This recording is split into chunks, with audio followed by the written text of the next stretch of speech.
A very good evening to everyone. आइए चर्चा करते हैं कि सच्चा प्रेम क्या है। वैसे मैं इस बारे में कई बार चर्चा कर चुका हूँ, लेकिन मुझे लगता है आप लोगों के समझ में ही नहीं आया कि प्रेम क्या है। सच्चा सच्चा प्रेम कैसा होता है।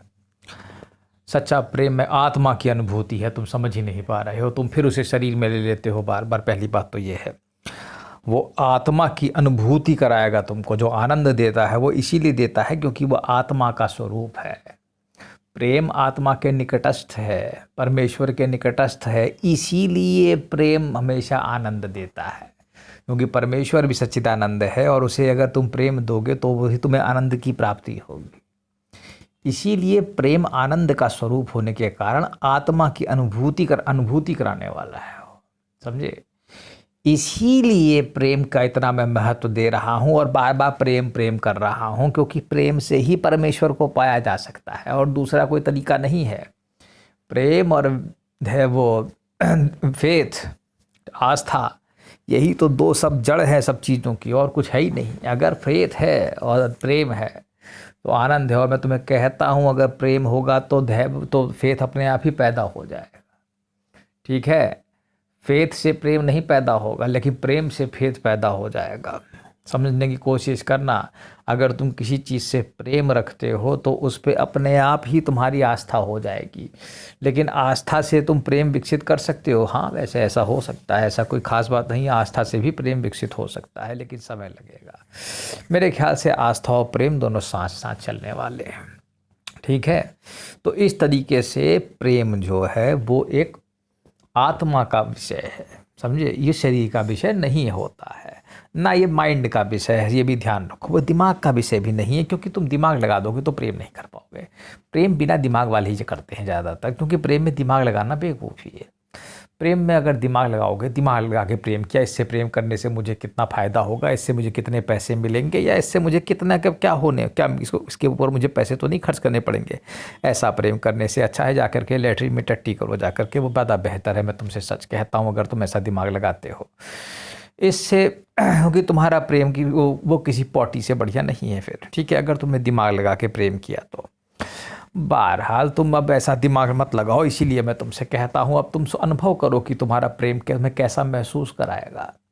तुम्हारा प्रेम तुम में संतृप्तता लाएगा, तुम्हें सैचुरेशन लाएगा, वो तुम्हें एक जगह स्थिर करेगा। प्रेम स्थिरता लाता है, क्योंकि प्रेम आत्मा का विषय है और आत्मा स्थिर है, इसीलिए प्रेम स्थिरता लाता है। ठीक है? स्टेबिलिटी डेवलप करता है, आनंद पैदा करेगा। एक ही जगह बैठे बैठे आनंद हो रहा है। प्रेमी है नहीं है मतलब नहीं है, मालूम है प्रेमी भी प्रेम कर रहा है। प्रेमिका पास है दूर है फर्क नहीं पड़ता, क्योंकि वो तो हर समय दिल के अंदर ही बैठा हुआ है। क्योंकि आत्मा की अनुभूति है, इसलिए निकट और दूरी का पता ही नहीं चल रहा है। भान ही खत्म हो गया कि वो दूर है या पास है। सभी जगह आनंद है। दूर जाएगा तब भी आनंद देगा, पास आएगा तब भी आनंद देगा। समझ रहे हो? तो कुछ इस किस्म का प्रेम होता है। प्रेम में चाहत इच्छा कुछ नहीं होती। धीरे धीरे करके तुम्हारी सारी इच्छाएं भी प्रेम निकल जाएगा। कोई इच्छा है ही नहीं, बस प्रेमी बैठा है नहीं बैठा है, सोचने से ही आनंद हो रहा है। प्रेमी के बारे में कल्पना करने से ही आनंद की प्राप्ति हो जा रही है। तो ऐसा प्रेम सच्चा प्रेम माना जाएगा।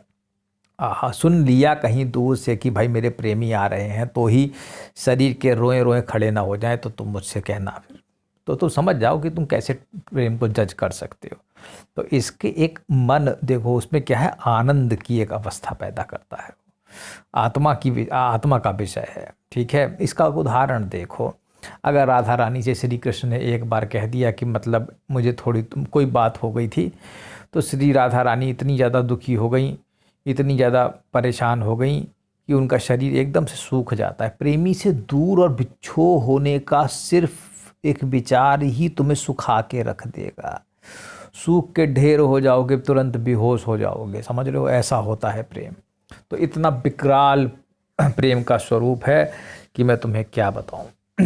लेकिन मैं तुम्हें ये सच कहता हूँ कि प्रेम में हो सकता है कष्ट हो, लेकिन इसमें हमेशा आनंद ही है वो एक किस्म से, क्योंकि वो दूसरी तरफ से आनंद देगा। मान लो कोई तुम किसी से बहुत प्रेम करते हो और किसी कारणवश वो बिच्छो हो जाता है। ठीक है? तो तुम्हें अपार पीड़ा होगी, लेकिन मैं तुम्हें सच कहता हूँ वो अपार पीड़ा तुम्हारे भले के लिए है, क्योंकि तुम्हें सच्चिदानंद के दर्शन ही होंगे उससे।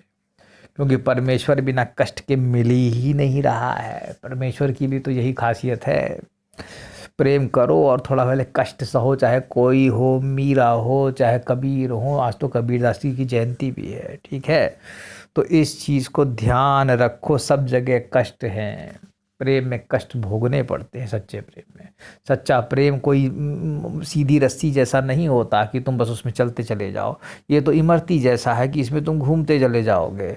ये बड़ी ही कठिन डगर है, बड़ी कठिन नैया है। ये ऐसी समुद्र में नाव चलाना है जिसमें तूफान आ रहे हो। आजकल तूफान भी बहुत आ रहे हैं, तुम उसमें एक नाव में बैठे हो और भयंकर तूफान आ रहा है, तुम्हें बचना संभावना है कि नहीं मालूम नहीं है।